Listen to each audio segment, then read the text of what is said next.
Això demostra, i és un dels primers objectius aconseguits per aquesta vaga, la demostració absoluta de que Catalunya és una dictadura disfressada de democràcia. És absolutament acceptable que una doble notícia, com que algú està en vaga de fam 15 dies per la independència, que és capaç de mobilitzar 2 milions de persones cada 11 de setembre,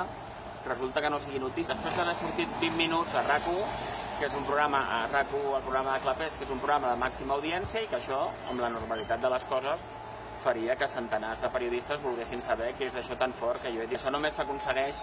amb un sistema de censura que ha trucat i ha pressionat a tots els mitjans perquè no es puguin fer ressò d'aquesta vaga de fam. Bueno, la guerra bruta que patim les persones que em recolzen i jo és totalment conseqüent amb el fet que el que explico és la veritat. Com que no em poden donar veu en públic perquè el règim dictatorial unionista processista s'ensorraria, hi ha una doble línia, és a dir, per privat es fa córrer difamacions dient que estic boig, que faig la vaga 2 hores al dia i que entro i surto del psiquiàtric,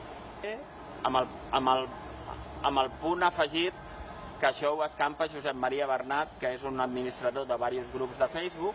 i a sobre, per donar recolzament a aquesta difamació, menciona el nom de Paluzie, que Paluzie, coneguda a Catalunya, només pot ser l'Elisenda Paluzie.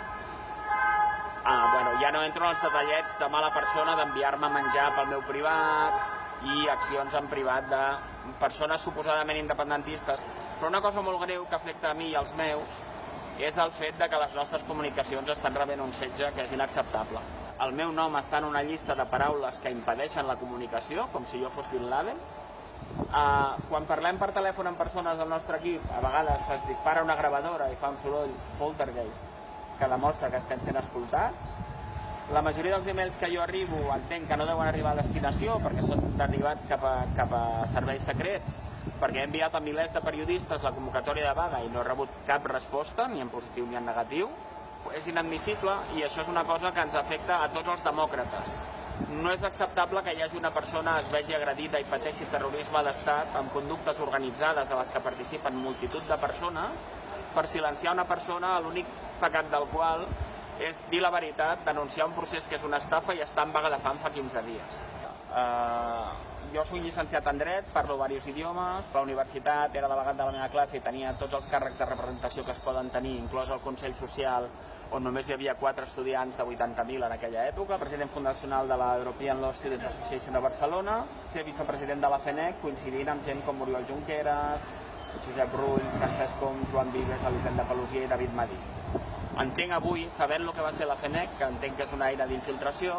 jo era el tonto útil que els anava guanyant eleccions i anava posant la cara i era una de les persones més notòries de la meva facultat. Tenia una persona normal i alegre fins que fa 2 anys i mig Espanya em va trinxar la vida. I demano a tothom que pot estar disconforme amb les meves formes que es posi en el lloc d'una persona que la intenten tancar fraudulentament a un psiquiàtric, que li diuen que la demandaran per assetjament sexual inventant-se les proves i tot pitjor. Tornant aquí soc, la meva carrera professional he venut més de 200 franquícies, és a dir, afecta molt la carrera professional que vagin dient que estàs boig, que no et deixin enviar e-mails i currículums i que et dificultin la vida. Penso que la vaga de fam és l'única manera perquè Espanya ho controla tot, com en règim de Franco, però amb una pàtina de processisme, però en realitat Espanya ho controla tot.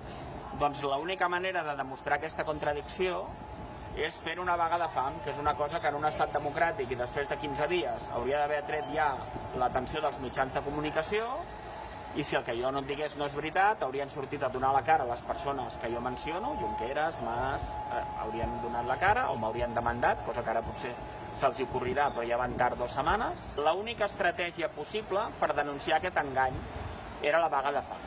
Ara és un trauma, i ho he paït amb 2 anys i mig i jo soc de determinada manera. Però algú que només va a les manifestacions quan li diuen i que va als concerts i que només segueix, és molt dur per ells entendre que els que estimen els han enganyat. La vaga era l'única manera de fer això i la prova que té èxit és la censura que rebo i la guerra bruta que rebo, perquè si jo no tingués veritat ho haurien desmuntat d'una altra manera. Serà que no hi ha friquis i bojos que tenen micròfons a TV3 i els mitjans de comunicació? I si jo parlo, s'ensorra aquest sistema processista. I aquestes persones haurien de saber que la meva vida no comença, o la meva lluita no comença amb la vaga de fam fa 15 dies, sinó fa 2 anys i mig, quan ja em comencen a difamar, a amenaçar, a punxar les comunicacions i a censurar. Per tant, la vaga és l'única manera que he trobat pacífica, legal que només m'involucra a mi, tot i que he de dir que la vida de les persones que m'ajuden s'ha vist molt afectada, i penso que no ho estem fent tan malament com anant contra una dictadura de vellut els hem posat en escac, i no només els hem posat en escac, sinó que estic segur que guanyarem, perquè tenim la raó i tenim tota la passió de 300 anys que ens contemplen i tot el desig de fer un país millor pels nostres fills i els nostres.